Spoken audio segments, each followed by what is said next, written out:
guys, and welcome to my channel.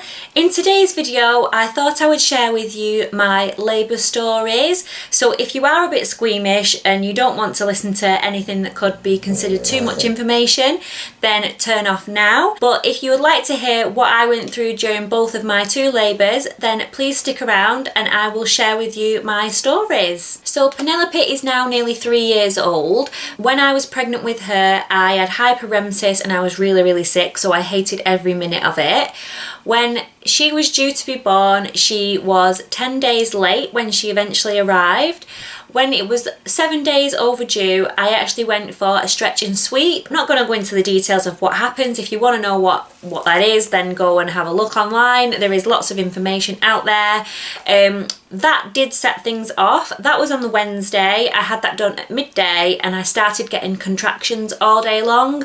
They were coming quite bad, and by around 8 p.m. I rang up the hospital because I thought, this is it, I'm finally in labour. So the midwife at the hospital said that I needed to wait till they were timed a certain amount of time. I can't quite remember what she said. And then I was to get in the bath. So I did this, and when they came that time, I got in the bath and they completely stopped. I was devastated, like I was uncontrollable, sobbing. I'd gone through all that pain during the day for nothing because it completely stopped. So the next day I woke up, which was Thursday, I woke up at 8 a.m. in the morning with contractions again, but I thought, it's not happening. So I went around my day as normal. I went to my nan's house, I sat with her, and I was having these god-awful contractions, and she's saying, you're in labour, you're definitely in labour. And I was like, I'm not, this happened yesterday, it's gonna stop, it's gonna stop. So by around about 9 p.m, 10 p.m. that night, my husband's like, you are definitely in labour, these are really close together contractions. So I rang the hospital again. She gave me the same advice. So I think it was about 3 a.m. I ended up getting in the bath, but this time the contractions didn't stop, they carried on, they were coming thick and fast. So I thought, best get myself to the hospital. So I rang the hospital back up around 5 a.m. on the Friday. So this is the 15th of May 2015. So I rang up the hospital at 5 a.m. They'd already noted my name down at the birthing centre that I'd rang up, so they sort of knew that I was probably going to be heading in.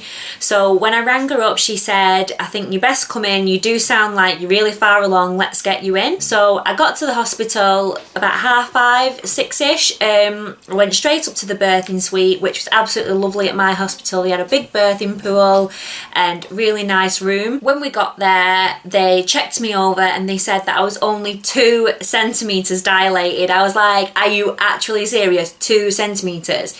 But she said she would normally have sent me home if it was anything under 4 centimetres, but because my contractions were lasting for 3 minutes with only a minute gap in between, she really wasn't happy for me to be sent home. She then told me to get in the birthing pool, maybe to ease the pains off, because she couldn't give me any pain relief yet, and she didn't want to give me any gas and air because it was too soon. I got in the pool and I can't quite remember whether it took the pain away or anything like that. I just remember being in the birthing pool, and then I got back out to have an examination, and she figured out that when I was contracting I was going up to 5 centimetres and then coming back down to 2 centimetres because the baby's head was sort of twisted like this.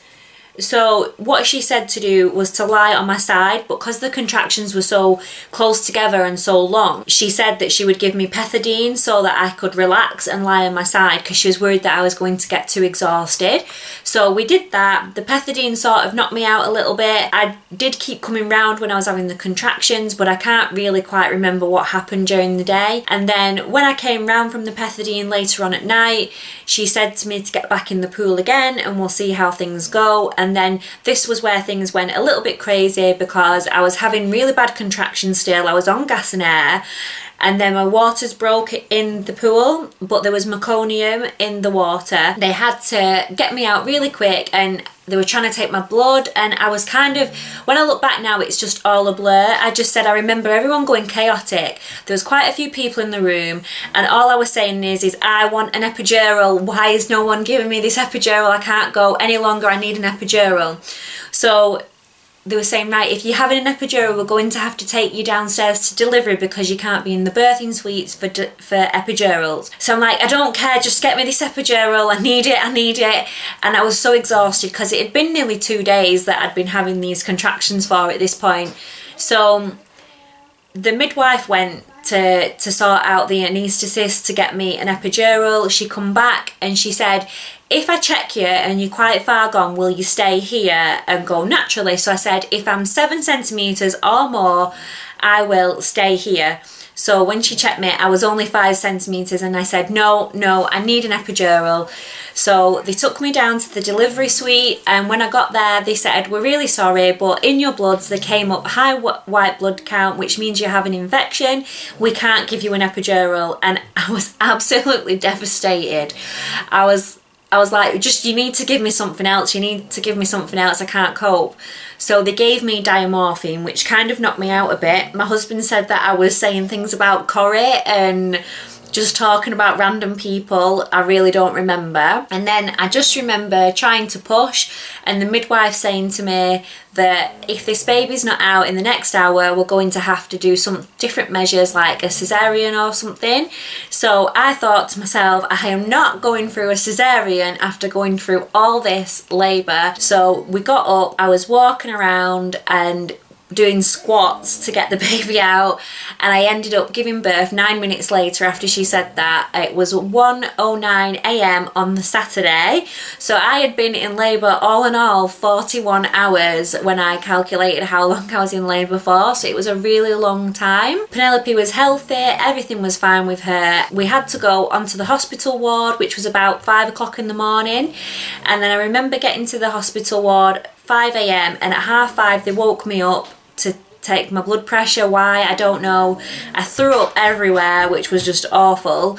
And then they finally let me go home at 10 p.m. We was sort of home the same day that I gave birth, even though it was nearly a full day. There was no complications. It was just that it was a really long labour. And she ended up being 10 days late all in all. And she was born on the 16th of May. And she is now nearly 3. So that time has just flown since I had her, and kind of forget the pain. It is true what they say, you forget how bad things are, because I think if you did remember them, you would never do things again.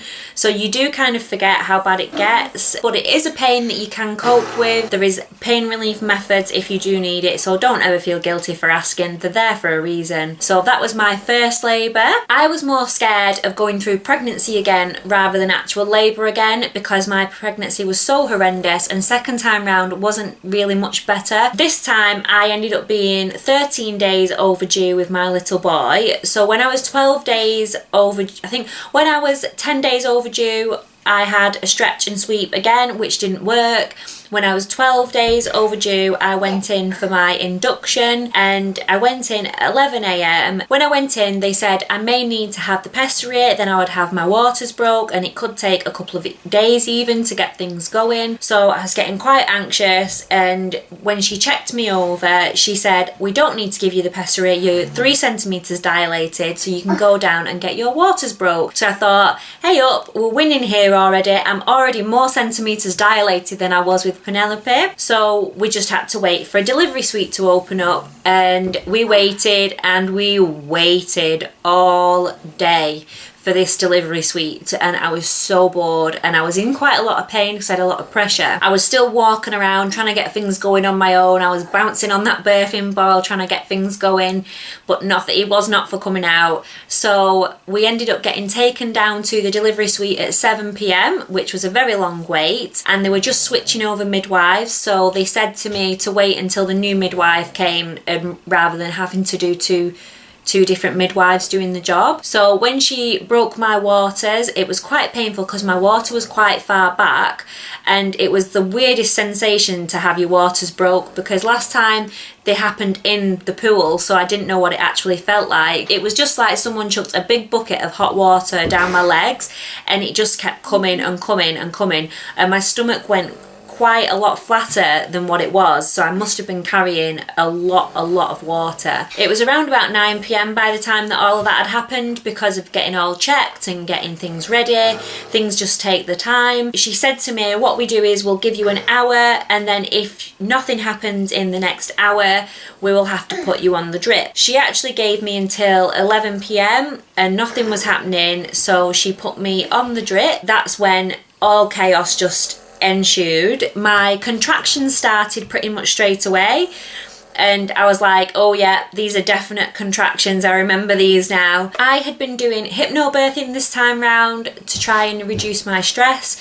so I was trying to just do my breathing exercises whilst I was having the contractions, but I was finding that in between each big contraction I was having like mini ones, and the midwife said this is normal when you're being induced, it's like you don't get a break from them in between. So although I was trying to walk around, I said I needed to lie down because I was just getting so tired, and then they just seemed to come quicker and quicker and quicker, and I just thought this is too much.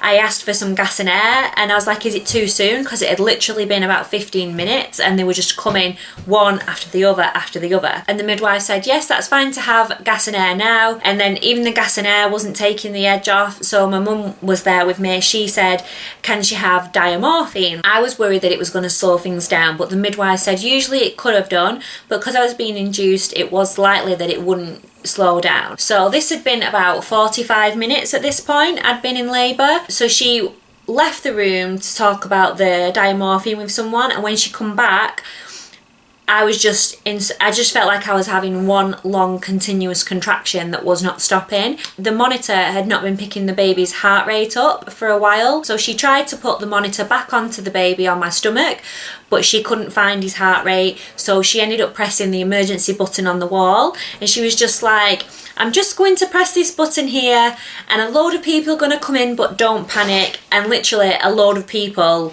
did come running in from wherever they were, and within seconds the whole room was full. The doctor was there checking everything over. They put a clip on the baby's head to check his heart rate and everything was fine. But at this point I was like, I need to push, and she's like, don't push, you're only 5 centimeters dilated.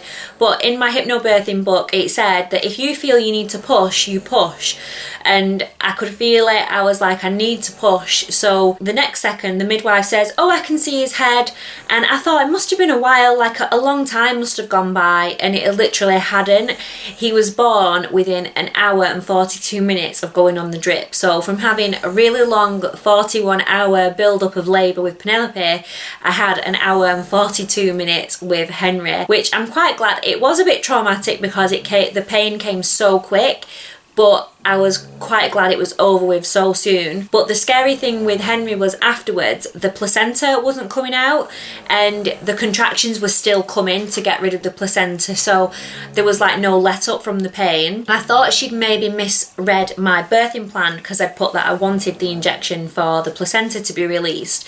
So I was trying to say to my husband, like, give me the injection for it. I thought maybe she's misread and thought I didn't want the injection, but she had given me the injection. But because he'd come out so fast, my body wasn't ready to release the placenta yet. I don't know how it works. It is crazy. So the placenta wasn't ready to come out, basically. She was trying for ages to get this placenta to come out. The whole time I was having contractions. And then I could just hear her saying, like, we need to get her to theatre. We're going to have to plan this. And I'm just panicking, and all I kept thinking is, which is probably a normal thing to think when you're in that kind of a situation, is I'm gonna die.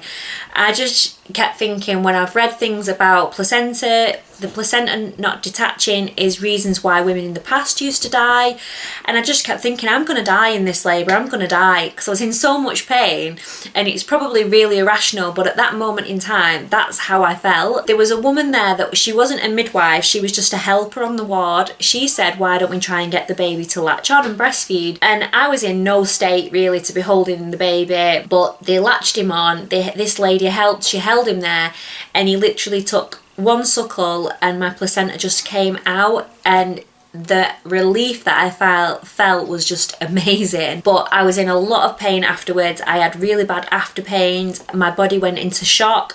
And I think it's just because of how quick it happened and the panic of the placenta. I was absolutely fine, but it did kind of send me, my body was shaking and I felt really sick. I couldn't really cope with how quick it had all happened. But unfortunately, in the morning when they came to check the baby over, they found that he had an infection.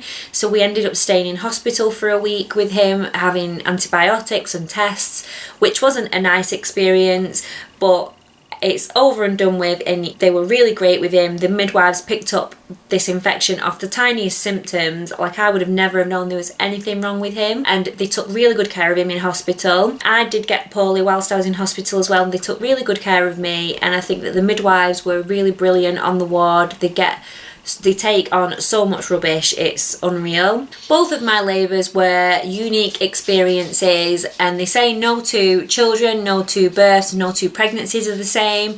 And to be honest, my pregnancies were pretty similar in that they were both rubbish, but they did have different aspects in my pregnancy. Both labours were completely different, opposite ends of the spectrum. I'm sure that other people that have had multiple children will say that theirs are completely different as well. The idea of having another child is not put off by labour, it is put off by the pregnancies. I don't think that my body could take another 9 months of being that sick, so a third child may not be on the cards for us. So if you are pregnant and waiting to have your child, don't be worried, because you will get looked after amazingly in the hospital. The midwives are brilliant, and yes, it is painful, but you will forget right about that as soon as you hold that baby in your arms. It is the most amazing experience in the world. So I hope that you enjoyed my birth stories, and it would be great to hear what yours are if you will leave them in the comments below. Thank you for watching my video and taking the time to listen to me today. Please subscribe for more videos, and I will see you in the next one. Bye!